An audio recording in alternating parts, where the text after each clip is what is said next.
Бүгд найрамдах Солонгос улсад улс төрийн хариуцлага, засаглалын ил тод байдалтай холбоотой сорилт үргэлжсээр байна. Үүний нэг илэрлэл нь хуучин ерөнхийлөгчдийн авилгын хэргийн асуудал юм. Өнөөдөр гэхэд бүгд найрамдах Солонгос улсын ерөнхийлөгч асан Мун Жи-ин Таиландын агаарын тээврийн компанид хүргэний ажилд оруулсан асуудалтай холбоотой авилгын хэрэгт яллагдагчаар татагдсан байна. Чонжо дүүргийн прокурорын газрын мэдээлснээр Мун Жи-ин нь өөрийн хүргэнээ нэгэн агаарын тээврийн компанид ажилд оруулахдаа 217 сая воны авилга авсан хэрэгт холбогдсон байна. Өмнө Солонгосын анхны эмэгтэй ерөнхийлөгч Пак Гён-хи 2017 томоохон авилгын хэрэг улмаас огцорч байсан.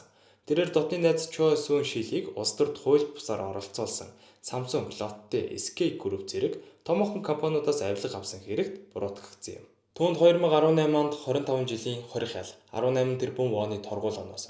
Гэвч 2021 оны 12 дугаар сард тухайн үеийн ерөнхийлөгч Мун Жи-ин түүнийг эрүүл мэндийн шалтгаан үндэсний эвнэгдлийн үүднээс өршөөсөн юм.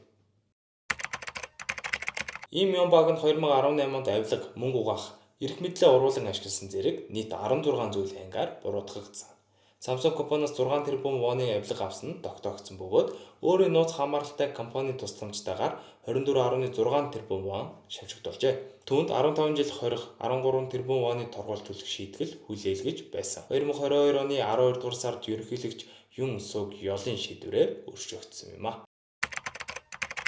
1996 онд авилга төрийн эргэлтэд оролцсон хэрэгт буруутгагдаж их хэмжээний авилга авсан нь тогтоогдсон. Эхэндээ цаазын ял одоос нь насаар нь хорих ял болгон өөрчилсөн. Тиймээс 1997 онд ерөнхийлөгчийн шийдвэрээр өршөөгдсөн. Тэрээр 220 тэрбум воны торгуулаа бараг төлөөгүй бөгөөд өөрийгөө ядуу хэмээн мэдэгдэж байв. 1996 онд 650 сая $650 нууцсан байгуулсан хэрэгээр буруутгагдсан. Samsung, Hyundai, Daewoo зэрэг томоохон компаниудаас авилга авсан гэдгийг хүлээн зөвшөөрсөн. 17 жилийн хорих ял оноос нь дараа нь хөнгөрүүлж Чондо Хуантай хамт өршөөгдсөн юм. Өмнө Солонгосын шүүх байгууллагууд төрийн дээд албан тушаалтнуудын авилгын хэрэгт хатуу байр суурь баримталдагч улс төрийн өршөөл нь шударга ёс ба эв нэгдлийн асуудлыг эргэлзээтэй болгож байна.